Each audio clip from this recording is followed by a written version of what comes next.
Welcome to Table Talk. Today we're sitting down with one of the most disruptive and innovative people I know. Someone who grew up in Edmonton, watching his father build an accounting practice, who cut his teeth at Deloitte, and now talks to audiences all around the world about disruption and innovation. We'll hear about his succession story, how he had to step into his father's practice, and what that experience taught him.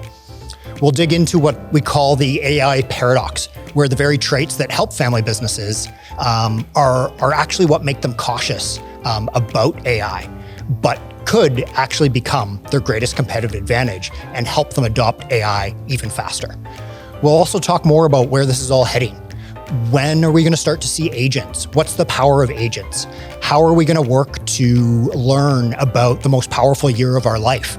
And how can we take advantage of this disruption that's happening now? Welcome to Table Talk, the show where business families share candid stories of growth, leadership, and legacy. I'm Matt Knight, your host and executive director with ABFI. Today, I'm joined by Shawn Kanungo, an innovation strategist and keynote speaker. Shawn spent over a decade at Deloitte advising organizations on digital strategy before launching his own practice, helping leaders and organizations navigate disruption. He was recently announced as a keynote speaker at the Nordic Business Forum, along with some of the biggest names in business. Shawn's a friend of ABFI, having headlined our Innovation and Disruption event in November, alongside our friends at Halford Consulting, ATB Wealth, and HLH.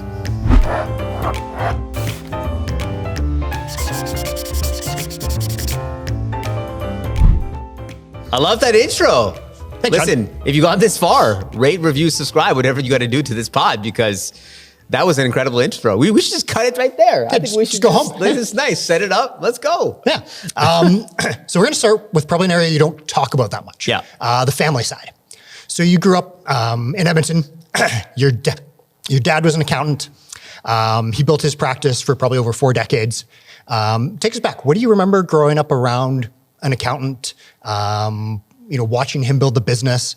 What were the dinner table conversations like for you and your dad and your family? Yeah, I think like most entrepreneurs or most founders, building your business is probably one of the most stressful things that you can do. And so my recollection of my dad is him just grinding, right?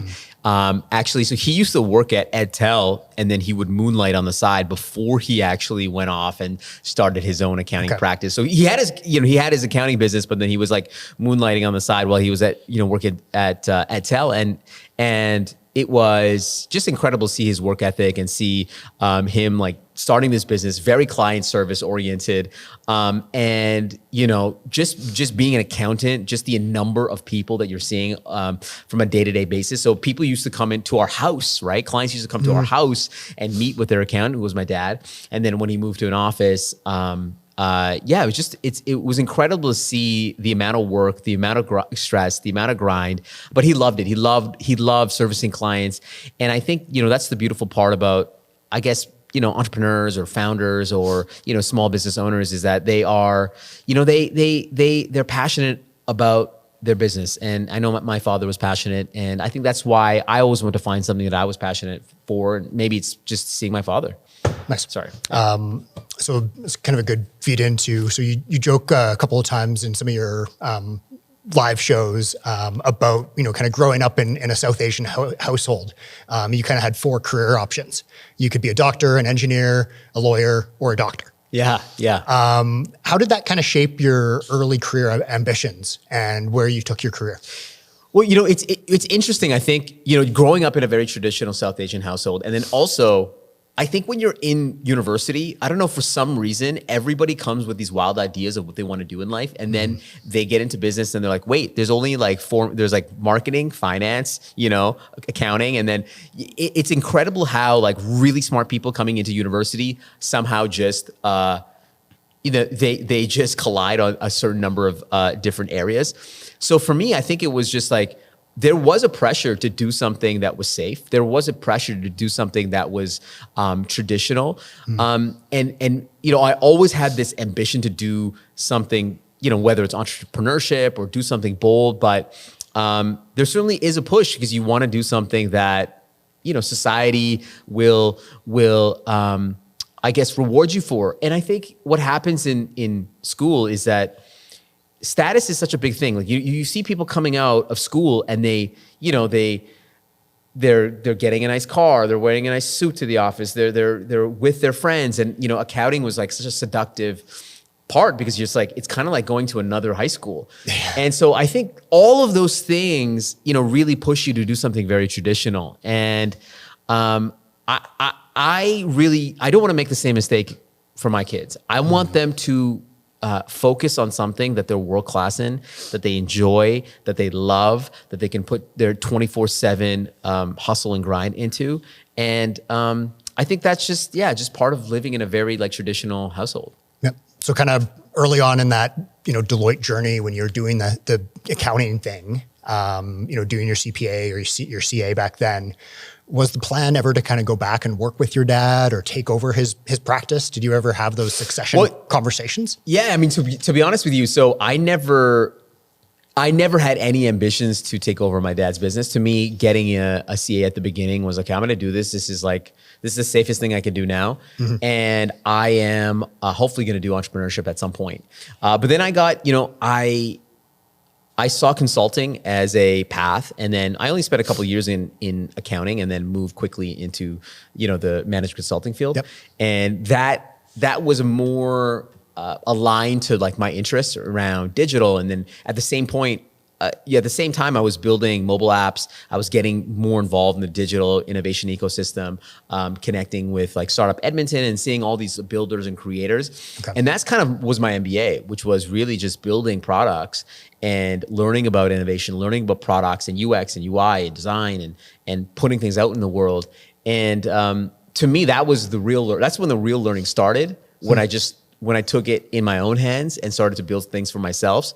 And so to me, it was never like the goal to be an accountant. It was just, the goal was like to have something safe, and then, where can I move from there and do something that was a little bit bigger. So it kind of sounds like you did follow your father's footsteps. So you had that kind of secure day, 9 to 5 at Deloitte, although no one ever worked 9 to 5 at Deloitte. And then had that ability to follow your passion and do the things that excited you outside of that to kind of build towards that goal. Yeah, and I don't regret it. I don't regret, I don't totally regret the experience of going through traditional professional services. I think cutting your teeth and getting your face punched like a million times and working those hours and doing something that's very difficult is incredibly rewarding, and that I actually appreciate that level of suffering. So I'm grateful for the experience, and it was an incredible time.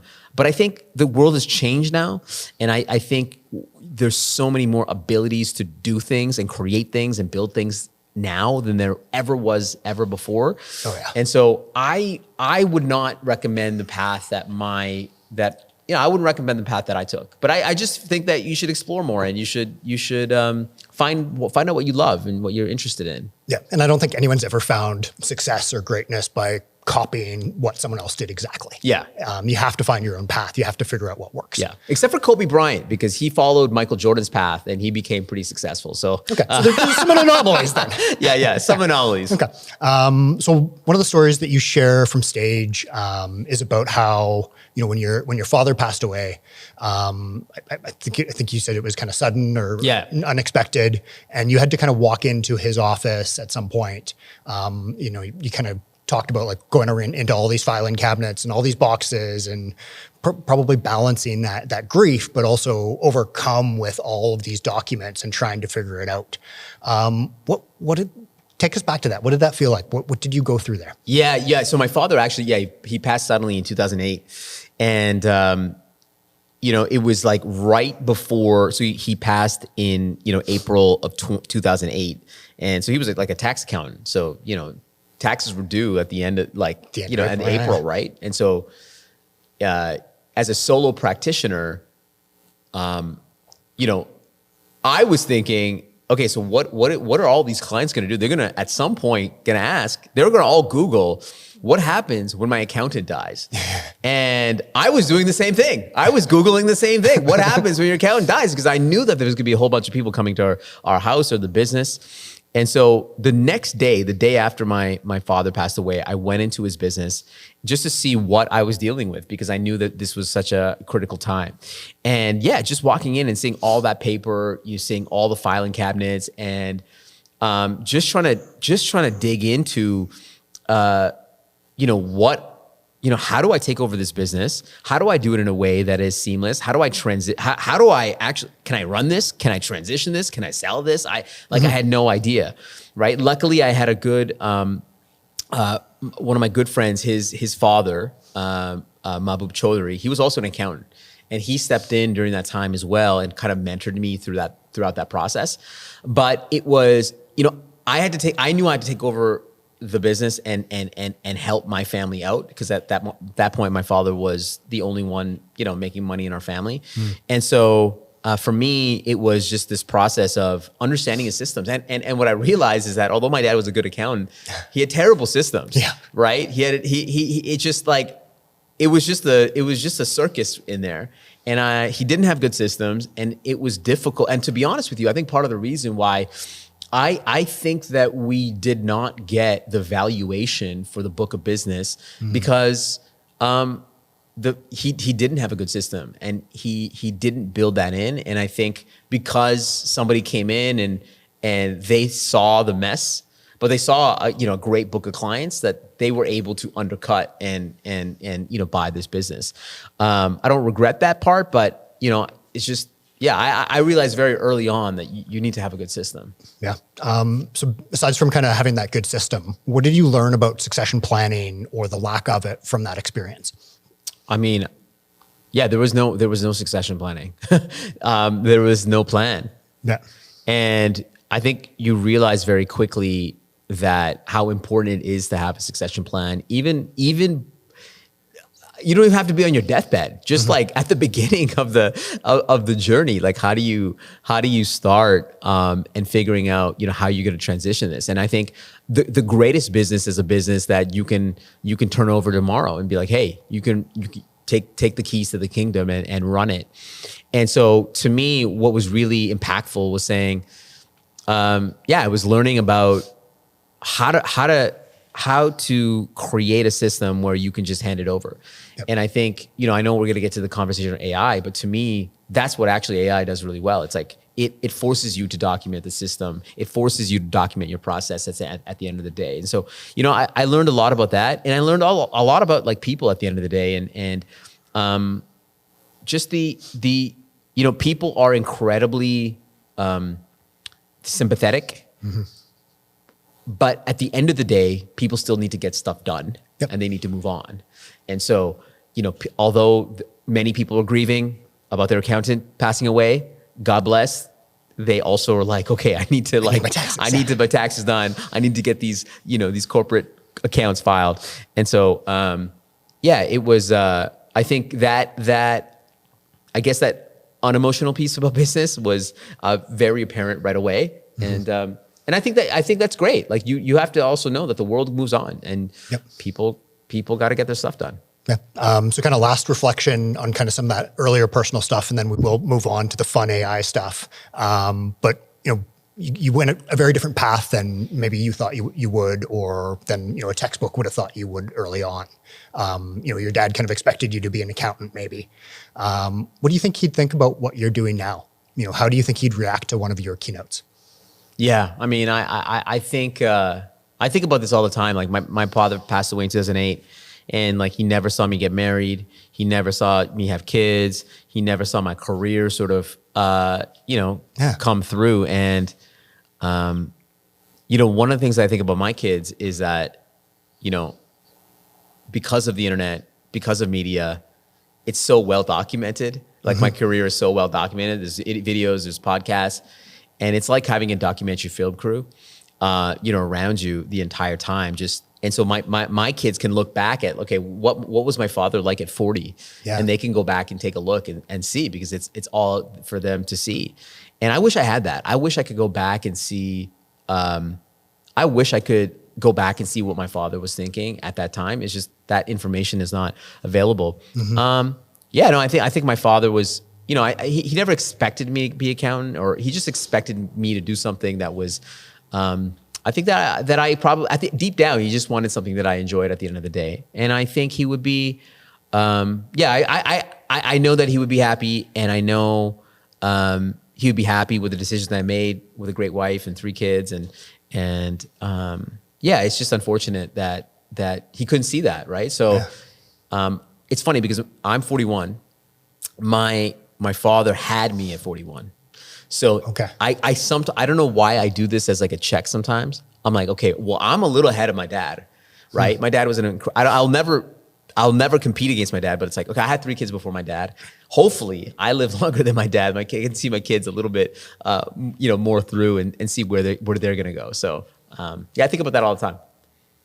Yeah, no, it's a good reflection to kind of stop and have every once in a while. And just, it's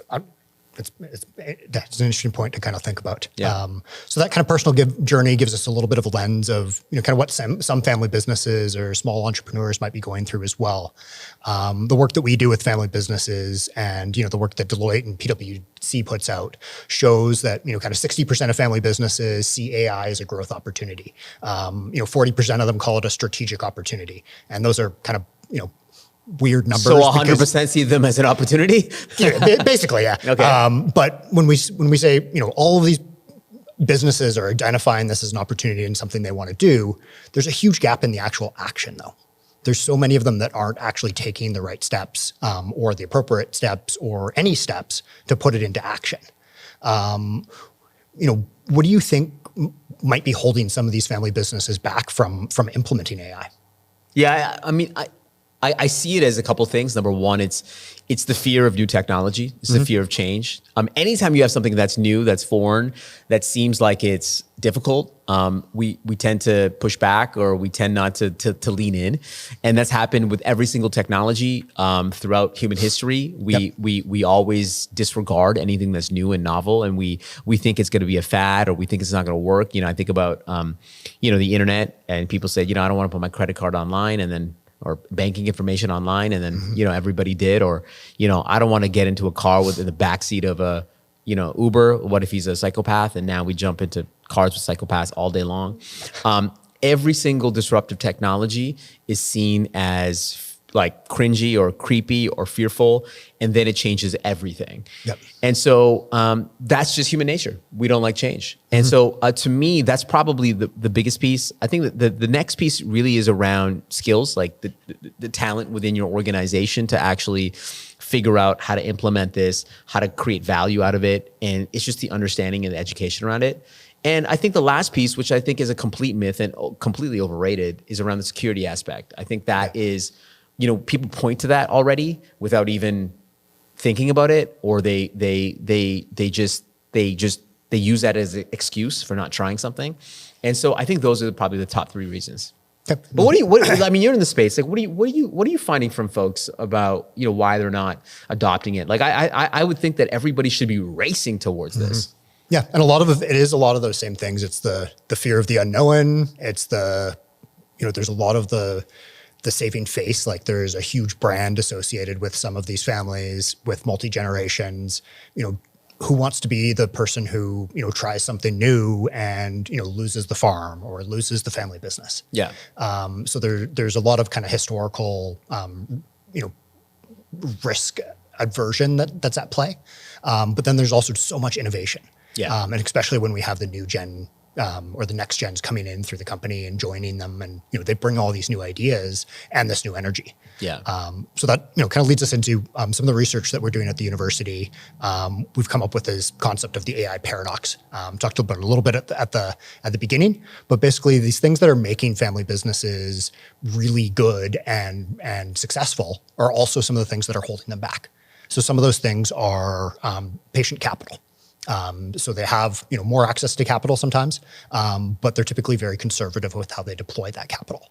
And the second one is the values-driven culture. So really trying to do things around family or around those family values. And then the third one is kind of deep relationships, which sometimes and often comes with proprietary data access. So all of those things, those relationships, the values, the capital, it creates this tension. What do you think about those kind of three three pillars as kind of being the things that might be that paradox or that families are struggling with? Well, it's interesting. I don't see it as a paradox. Okay. I mean, I'm confused as to why it's a I think, what AI allows you to do, it allows you to have more capital. It allows you to have more time and trust and affinity and loyalty with your customers at the end of the day. Mm-hmm. It gives you that time. And so every family business should be rushing towards figuring out, I look at the world in two extremes. And I think the world will be, the only two types of companies that will win will be companies that are incredibly fast and agentic and frictionless, and then companies that are all about trust and loyalty and brand equity and all that stuff. And those actually can work together. Mm-hmm. And I would challenge every owner, every professional to say, how do we actually look at our processes? And it should be either incredibly frictionless or it should be about humanity at the end of the day. And so to me, it's AI is actually, so maybe I'm reading this. To me, AI is an incredible accelerant for everything that happens within family business, because it's going to open up. It's going to allow you to be able to allocate your capital in different ways. It's going to be able to, it's going to be able to allow you to do so many more things that actually strengthen your competitive advantage when it comes to family businesses. I actually believe that my hot take is that family business is one of the best businesses to be in today, because the only moat left is your brand. Yeah. And family businesses have that history. They have that legacy at the end of the day. And that's so hard to build today. Mm-hmm. And to me, when technology is becoming increasingly more commoditized, what's left? And to me, that is like one of the most enduring moats, which is around your name. Yeah, your name, your identity, and kind of the story of where the business came from. But what am I reading the paradox correctly, or am I? So it's yes, but it's essentially like those are the exact same reasons why we hear family businesses aren't going to AI. Is right. Because of the relationships, is because of the trust, because of the values. But like you said, we see them as the enablers. Yeah. It just needs that shift to go from, okay, well, these relationships that are so important to us, if I'm using AI agents or agentic AI or whatever it looks like more in my organization, that means I have more time. 100%. And but originally the pushback is, well, I don't have time to figure this out. I don't have time to put it in action. Right. Now I see it. Yeah. But yeah, it's absolutely the case where the more that you can deploy an agent and within your organization, the more that, and we can talk about agents a little bit, but it's going to be incredible for these businesses to focus on what they're valuable at. Yeah, and it's going to free up so much more of that time and the resources for them to do that. So we'll get to agents. Before we do, so before Christmas, you came out to Edmonton to do that session for us. Yeah, it was amazing. Thanks for hosting it. Appreciate it. It was awesome. Awesome evening. So since then, there's been some huge shifts in AI. We got Claude Code, we have Cowork, we have ChatGPT Agent, we have the Google Auto Browser, we have vibe coding, which is more or less mainstream now. And you don't seem surprised by any of these. But these shifts, like you were talking about earlier, are becoming so much faster. Yeah. And that rate of change is just exponential. Yeah. So how do you keep up? Yeah. First of all, I would disagree. I'm surprised every day.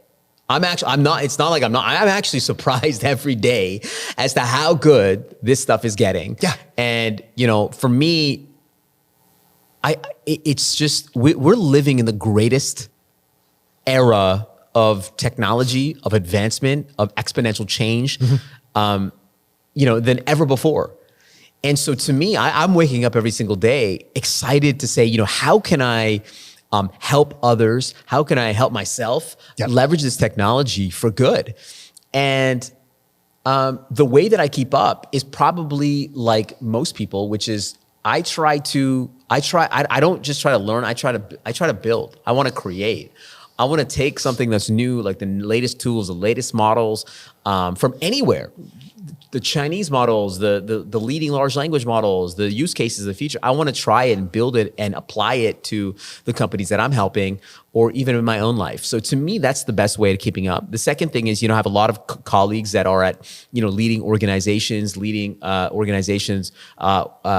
are deploying some of these large language models. I'm also talking to business owners and leaders and executives all day long to see what they're doing. So, it's just constantly, just a feed of information. But really the real learning at the end of the day is about doing. And you learn best when you try and you implement. And my job, whenever I do a keynote, is when I go to an organization, I'm trying to do their job better than they do their job. And so if I can show them some tools, or if I can show them some use cases that could disrupt what they do, then I've done my job. So that then this guy, he's not an expert in my industry. He's not like 20 years, 30 years in my job. But if he can help, if he can do it, then I can do it. And so to me, that's what I try to leave folks with, especially when it comes to the AI talks, is to give people that inspiration that you can go off and do things. But yeah, every day, I think, and it's like a arms race, right? It's like one day, ChatGPT will be winning, and then it's Gemini, and now it's Claude. I think Claude is kind of leading the pack right now, and it might be Grok, soon. So it's always changing, and the things that you can do today are just mind blowing, and that's why I don't want anyone to underhype it.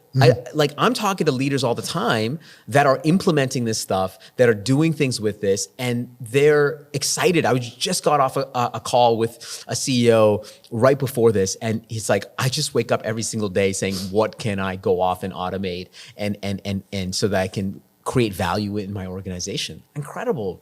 Yeah, it's a pretty amazing time right now. So what's kind of been your biggest surprise in the AI space in the last couple of weeks?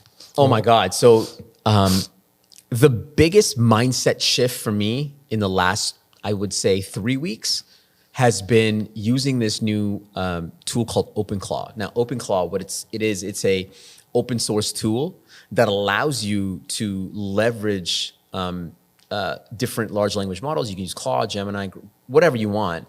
And the difference is that it's 24/7, it's always on. It's like having a 24/7 personal chief of staff that can get stuff done. And the difference for me, it's like, I'll go to bed and be like, hey, here's the tasks. And they'll say to me, hey, go to bed. I got this. I'll update you in the morning.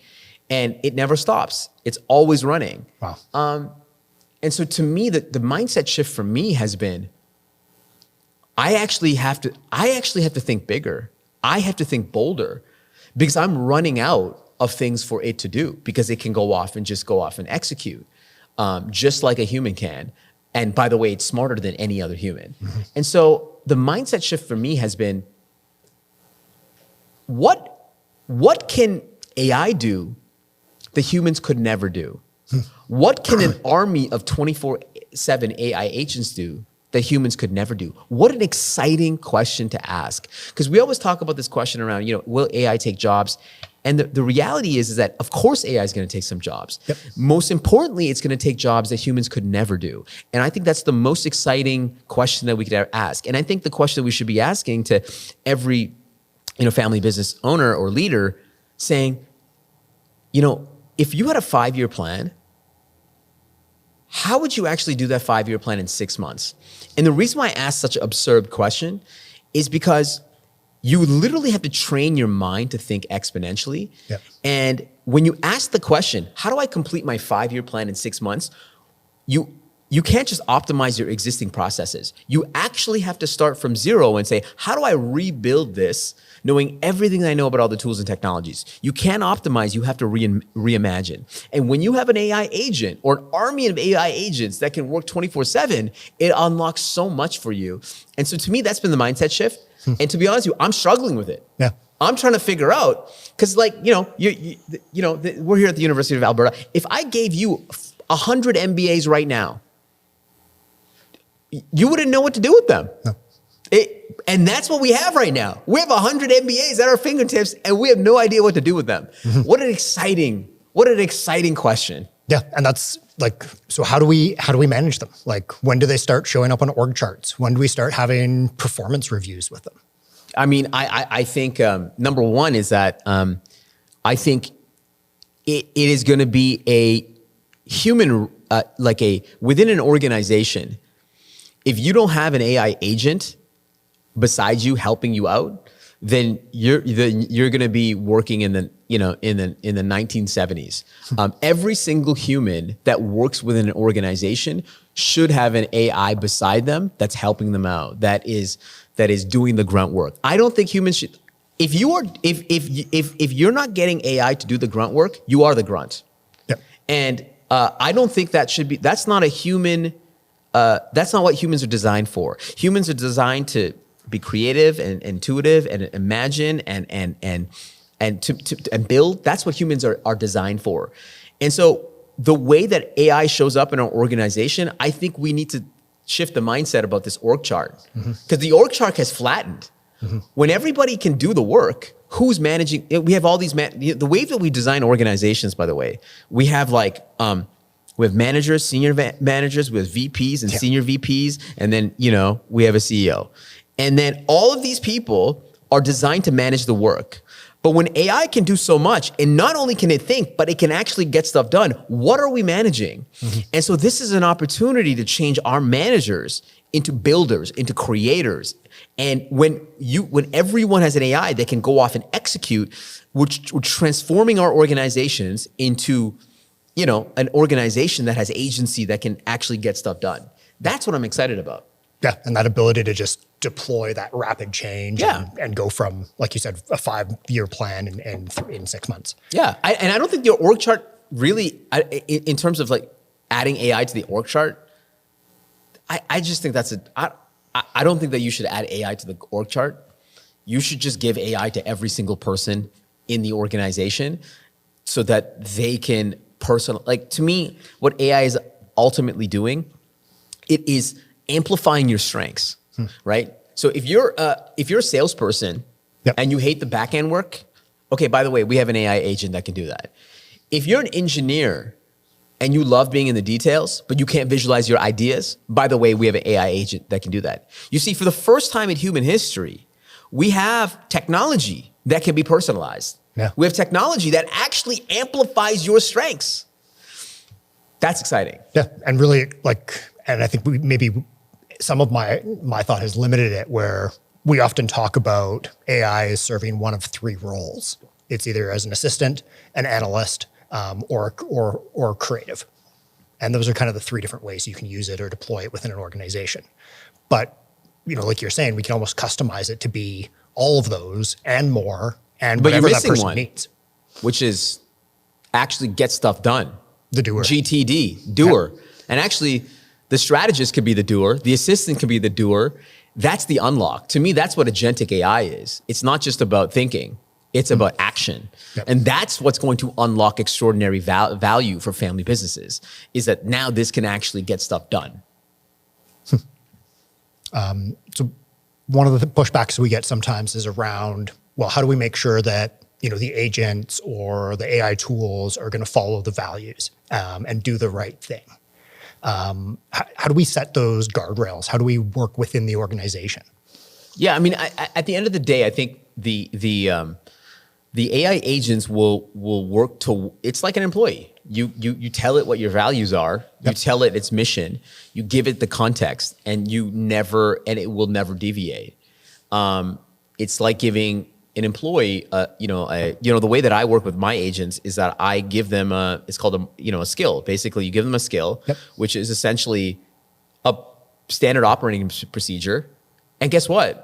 Those agents are going to follow your values better than your employees will follow the values. They will be able to list off your values better than any employee's values. So this idea that AI is not going to align with your values is absurd to me. Okay.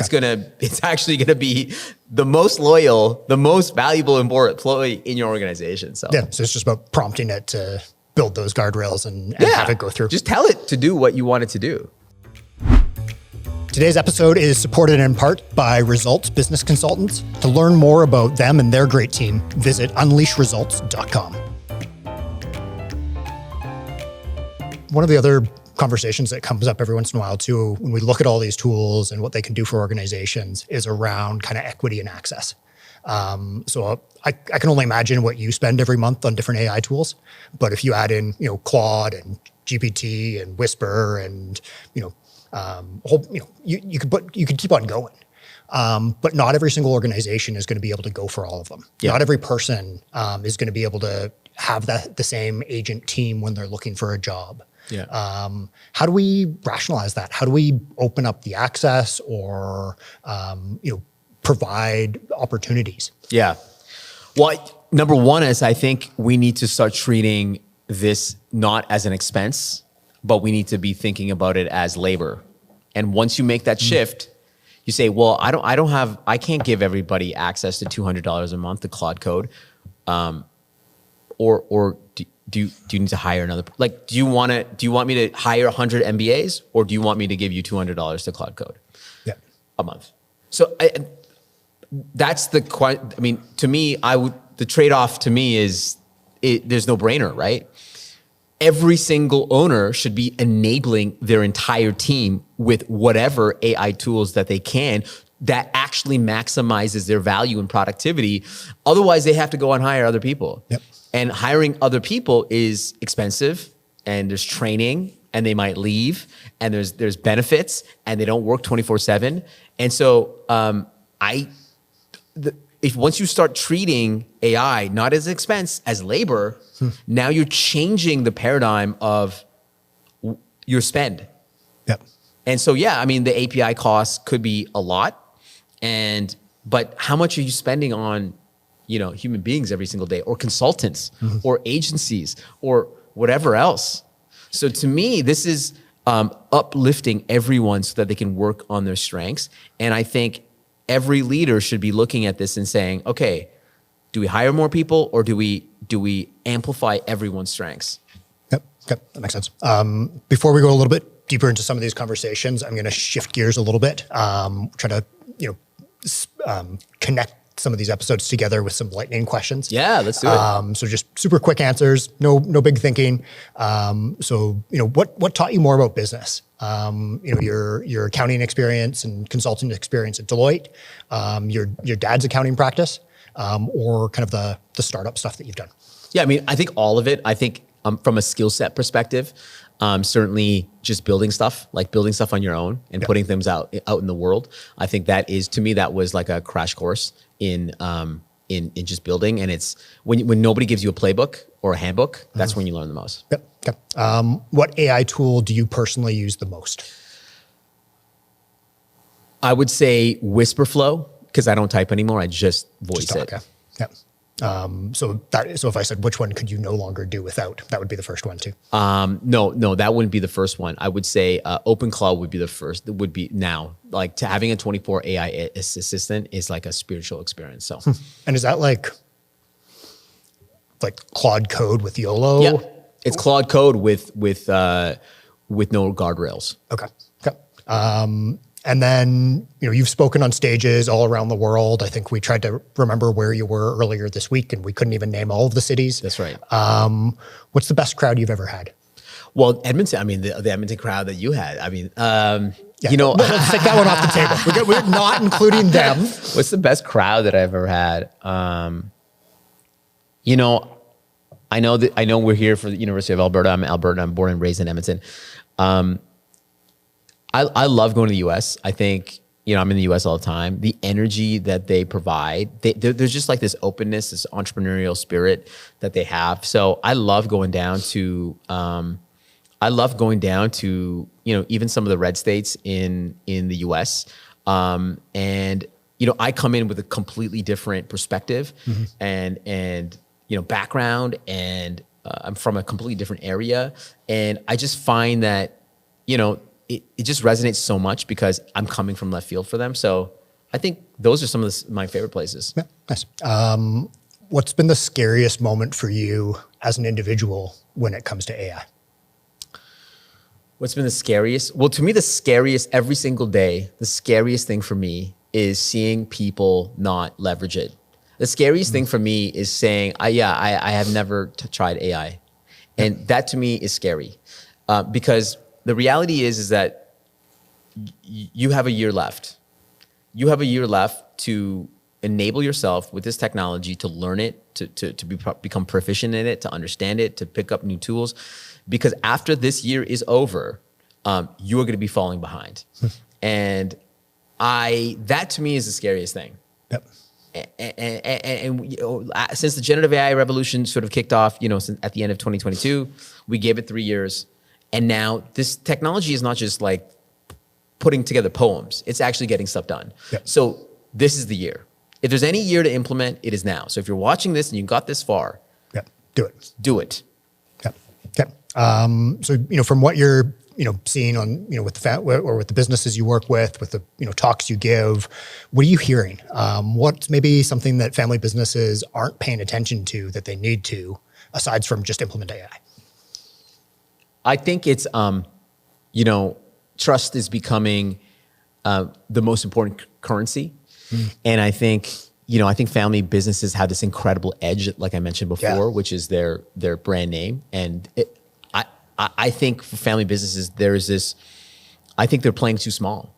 I think they don't realize the power that they have in their name and being able to do more things. And I think if you look throughout history, actually the family businesses are able to do more things. They're allowed more leeway because they're family business. That's a family business. They can do whatever they want. And I think family businesses need to think bolder about the different things that they can go off and do, because they do have a stronger moat than most. Yep, that makes a lot of sense. So the other part that we talk about a fair bit is around the role that advisors play with family businesses. So whether it's an accountant, a lawyer, wealth advisor, whatever it is. Yeah.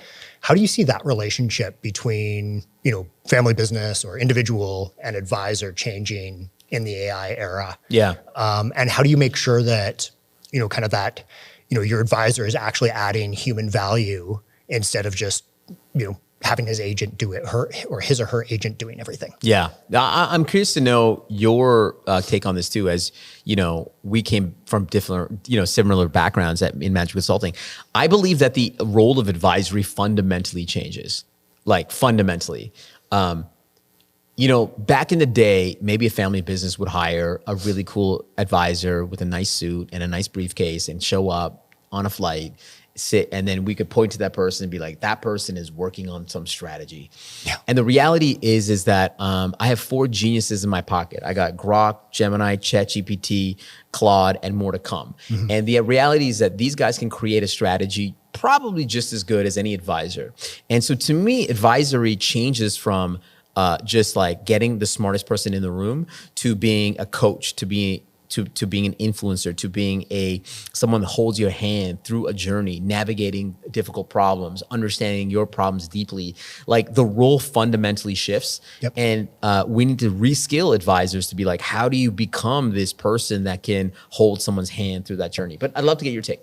I think it's similar. Like for me, one of the reasons I left consulting was I was tired of having these ideas and building these decks for projects that never happened.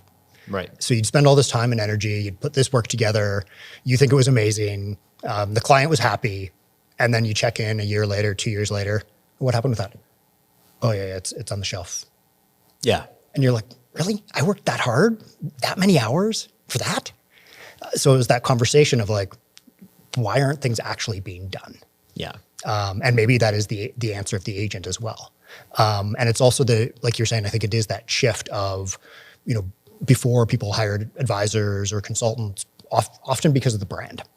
So it was we did this, Deloitte said to do it, or McKinsey said to do it. Yeah. And it was safe. Yeah. No one ever got fired for hiring one of those firms. Yeah. It was like, well, we got this report, that's what we should do. And now, that advice is completely different because you could get that validation from AI. Yeah. Yeah, no, 100%. I think what AI is doing, it's killing the corporate theater. Meaning, there's so much theatrics that happen in a workplace. You get in a meeting, like I've been in thousands of these meetings where you finish a report, you finish a deck, there's 20 like really smart people around a room and they're finessing the words on this report. By the way, no one's gonna read this report. Yeah. And what a waste of time. the theatrics within organizations is like, I'm going to manage, we're going to manage all this work. We have like layers of managers and we're going to manage all, like theatrics is done. When AI can do so much, it can create the strategy. It can help us get stuff done. What's left? Value. And so at the end of the day, what AI is going to push us towards is like, is what you are doing valuable to the organization? Because everything else that you're doing is just theatrics. And what an exciting time that we don't have to play this game anymore, where and we can just, focus on the things that actually matter. Yep, makes sense. So I think you answered this one already, but what scares you the most? Like what keeps you up at night? Is there anything about, about these agents or? Yeah, I mean, I think what keeps me up at night is like, again, like I want to continue to push myself to think bigger and to think bolder. And sometimes I think I'm not thinking big enough. And so I want to, because I always want to be an example to the clients that I work with to continue to think bigger and be bolder. And so that's my thing, is that's the only thing I'm scared of when it comes to this AI revolution. It's like, it can do so much, and how come I can't think beyond the limitations of what humans can do? Okay. Yeah. I don't know if you want to get to this, which is like, am I scared that the AI is going to unlock itself from ChatGPT, and it's going to unlock itself from Gemini, and it's going to go down the street and get like the molt bots are going to create their own language and keep us out? Like, I see a lot of like doomers talking about this. I don't see any really credible evidence to see where it somehow moves away from us and it creates its own, like certainly there's agent overreach. I've seen that. I've seen that with my own agent, where they go off and do something and I didn't ask it to do. Yep. I've seen that, but this idea that it is going to be like, I just pulled the plug. I don't see any credible evidence. I see people talking about it. I just don't see any credible evidence. I'm an evidence-based person. Yep. Once you can show me that you don't have to you can't pull the plug and it goes off and does something, then let me know. Yeah, I feel the same way. Like you hear stories, you see clips on social media, but it's like, is that real? Yeah. I just want to focus on things that are real. Yeah. And that's a doomer conversation that I'm not participating in. Yeah. So one of the other things we see a fair bit is, when the new generation comes into a business, they have all these ideas, they want their team of agents, they want to use AI, and some of the older generations, sometimes have a lot of hesitation. Yeah. How do you work on, any advice or thoughts on how do we navigate those tensions? Yeah. How do we show, those people who are maybe hesitant, the opportunity? I think this is the hardest thing to do because, as leaders within organizations, especially family business, you are so tied to the, to the company name and what they do. And I get that tension. I think you need to thank yourself. You need to show gratitude. You need to appreciate and I guess praise the past and all your success. And then you need to bury it. Because this is a fundamentally new revolution. Every business, every career, every industry is going to fundamentally reimagine. So the greatest thing that you can do as a leader today is to show vulnerability, is to be humble, to say, I don't know, help me, like show me how to use this technology so that I can move forward. I think that's the only thing that you could do today in this revolution, is be as humble as possible and allow the people that can help your organization run. And that doesn't mean that it's going to impact your values or, the North Star of your organization, but it's a new revolution. We need to all get hip to it. Yeah. Okay. So for that kind of new revolution, for that next step, whether it's for, some of my MBA students that are listening, or next gen family members, in their 20s or 30s, they might just be finishing school, they might just be entering the workforce. What's the most important skill that matters right now? Is it AI literacy? Is it emotional intelligence? Like, what do they need to focus on? I think, a lot of people are worried about new grads coming into the workforce now. The idea that people are hiring less people because of AI.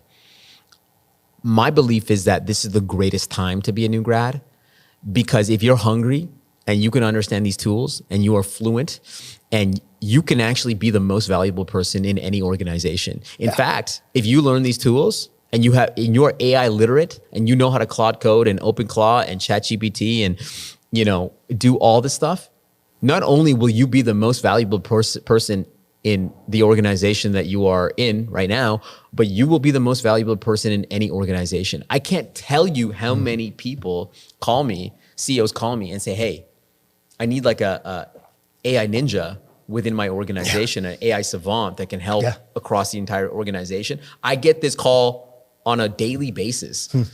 This is such an opportunity for young people. And I would say if you're young and you're hungry, learn all these AI tools. But the second thing is like, when you are within an organization, make sure that you have a deep understanding of the problems. AI works best when you have problems at the end of the day. And the people that have been within the industries the longest, they understand those problems deeply. So spend more, like lock yourself in a room, hold someone hostage and extract as much knowledge that you can in that hostage room so that you could learn more about the business and the industries and the problems as possible. And paired with the fact that you know all these AI tools, paired with the fact that you have held someone hostage for days on end, learning about the business from somebody that's incredibly experienced, you will be the most dangerous person in the room. Nice. Yeah, I like it. We have a similar thing we talk to some organizations about, especially in the family side, where it's like reverse mentoring. So get, a grandparent and a new grad, pair them up, have one teach legacy, the other teach AI or innovation, and just go back and forth, share stories, figure out how to document and roll it out. And we've seen some pretty cool results through that. So thinking of like kind of those new grads, and I know your kids are, far away from that. I think your oldest is 9. Yeah. What are you doing to help them get ahead? Yeah.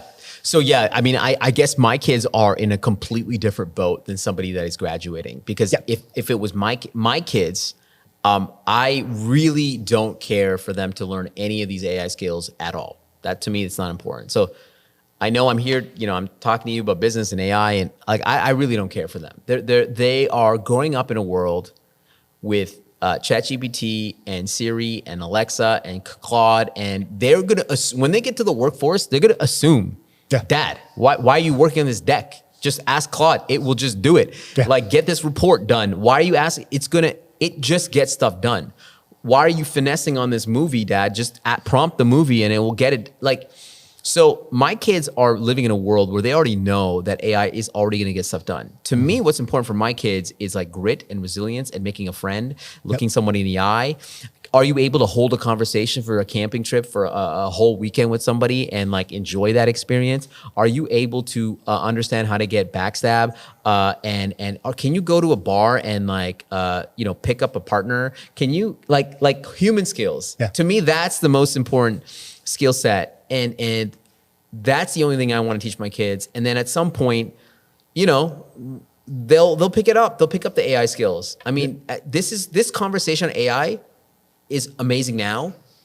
In 10 years, it's going to be electricity, because people are going to assume that everything is AI powered. But right now, if you're a new grad, if you're in business, this is the most important thing. If you're 9 years old, what's important is for you to know how to make a friend. How to be human. How to be a human being. Go play outside and get lost. That's the most important thing. Get lost. That's some of the other things that some family business struggles with that you might have a lot in common with is, often the business wants you away, the business wants you working and speaking all over the world, but the family wants you at home. How do you balance that? Well, I think with every family business owner, you already know this because, so many entrepreneurs and founders, the idea that there's balance is, that's a myth, right? And the reality is that if you want to be great at something, there's a trade-off for everything. There's a sacrifice. And, for me, I've been lucky because I have incredible infrastructure. A, my wife is incredible. B, it's like, my mom and my wife's mom are 5 minutes away from us. We have an incredible network of friends. We have, so to me, that infrastructure is incredibly important, just for me. But the reality is that I don't have balance, and all the people that I know that are, they're doing incredible things and creating so much value in the world. Unfortunately, greatness comes with sacrifice, and insane people get insane results. And unfortunately, if you want to do something extraordinary, you might have to sacrifice in an extraordinary way. So I think if you put the time in to the things that you love, like your family, and it's a deliberate time, that's the best that you can do. Yep. Okay. One question I like to always sneak in, and you can't say your own book or the one that's coming out soon, but what book do you recommend to friends, clients, businesses the most? Yeah, I think my favorite book is probably Peter Thiel's 0 to 1. And the reason why I love 0 to 1, and it's incredibly apt for family business owners, which is, it's this idea that, competition is for losers. It's this idea that if you're competing in a competitive market, you are just playing with margins. And the goal is to create something that is a category of one. The goal is to build something that is so undeniably unique and remarkable and different. And so many great messages in there, but to me, that's like such an important message to remind people, because when you're in a category of one, you're not competing. Yep. No, that's a good takeaway. You touched on that one already. I was going to ask, do your kids have that same rule about the 4 jobs that they have to pick from, or are they going to be global speakers as well? No, I mean, I don't know what they're going to do. I just want to support them with whatever they want to do. I think, one loves to build like Legos. So he's 6. We'll see what he does. My eldest, she's like, she loves dancing. Hopefully she wants to be a dancer. Yeah. Youngest, she's 2. She likes Gabby Dollhouse. So maybe she'll make a Gabby Dollhouse movie. I don't know. Yeah. I have no idea. To me, I don't care. As long as they're happy and they're healthy, to me, that's the most important thing. Nice. Yeah. My kids are a little bit older, so I don't even know what Gabby Dollhouse is, but okay. What about for you? What are you telling your kids in this AI revolution? How old are your kids? So they're 9 and 12. Okay. So the 12-year-old's kind of grade 7. So a lot more starting to use AI and starting to figure out, how do I get AI to help me with my homework or my, what I'm going to wear. And for me, a lot of it just comes down to, use AI as much as you want. Here's some tools, here's some frameworks, but make sure you don't lose human connections. Yeah. Make sure you still have vulnerable conversations and emotional attachment to people who are safe. Yeah. And, don't use that tool as your therapist. Things are going to get hard at certain points in your life. But you have a great community and people around you. Use those people. Yeah, that's great advice. Yeah, that's great advice. So kind of wrapping things up a little bit, kind of in the future, what do you want your legacy to be? What do you want to be known for? At the end of the day, I think when I'm, on my deathbed, I think what people will say is, I think they'll just say that he was, great father, fun, a fun person to be around. He tried to help other people, tried to make an impact.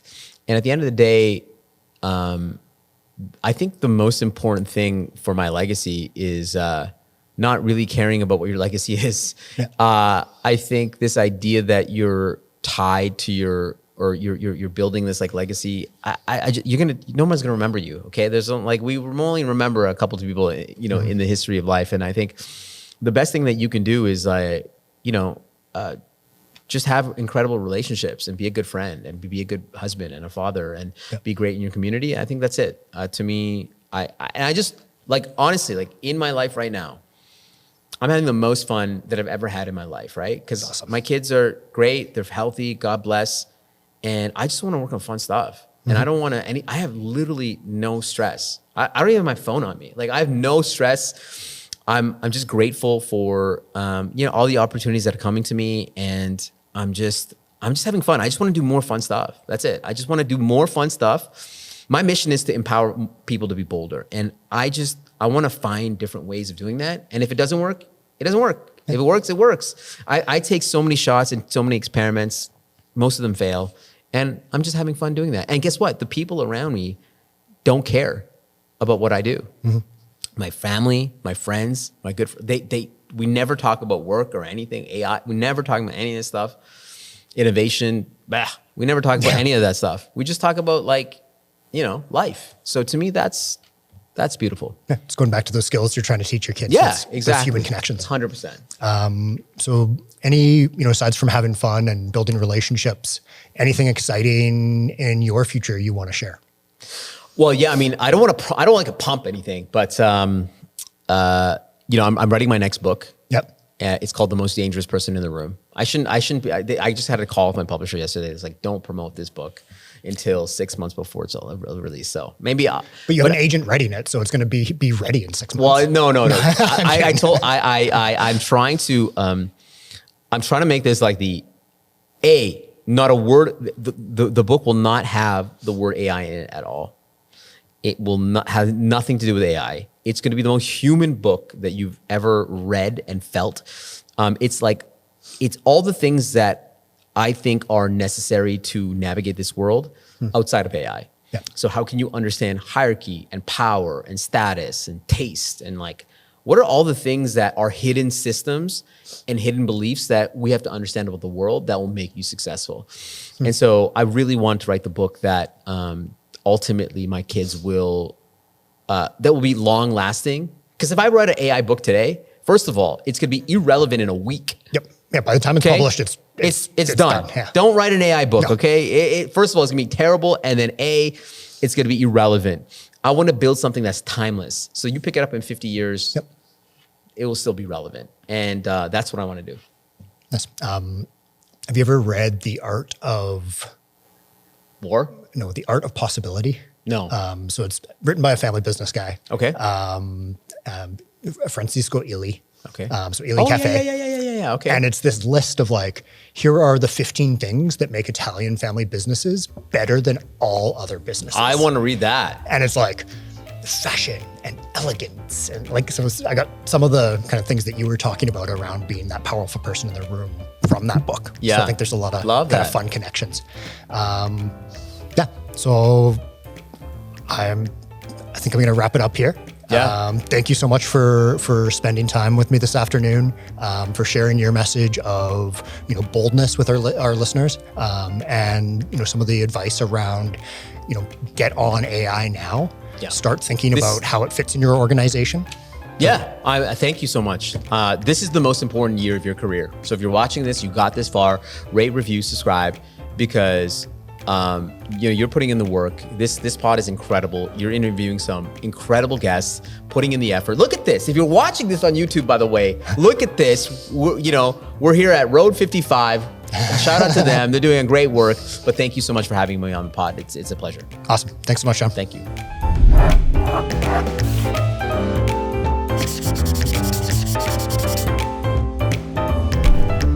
Shawn, I want to thank you so much for joining me on today's episode and making the time to share your story. I learned a lot about your background and hearing about how you had to step into your dad's practice and how you took some of the learnings that he shared with you to help kickstart your career. For me, some of the big takeaways today was that this AI paradox is real. These traits that make family businesses cautious are actually the ones that are going to make them successful and help make AI their competitive advantage. Patient capital will help with growth, value-driven culture will help with the guide rails, and deep relationships will help with that proprietary data. These aren't weaknesses, they're superpowers. Shawn's message of having to step into his father's accounting practice and deal with this practice is a powerful reminder that succession isn't always planned for. And the best time to prepare is before you think you need to. Handled well, AI doesn't dilute the heritage or legacy of your business. It can amplify it. If you enjoyed this episode, follow Table Talk to stay up to date on new episodes. If you want to connect, you can reach me at matt.knight@ualberta.ca. You can follow us on LinkedIn, or you can learn more at abfi.ca on our business family forum, roadmap, or how to get involved with our community. To learn more about Shawn Kanungo, his speaking, his work on Innovation Disruptive, and his new book around how to be the most dangerous person in the room, visit ShawnKanungo.com. Thank you for joining Table Talk, and we'll see you next time.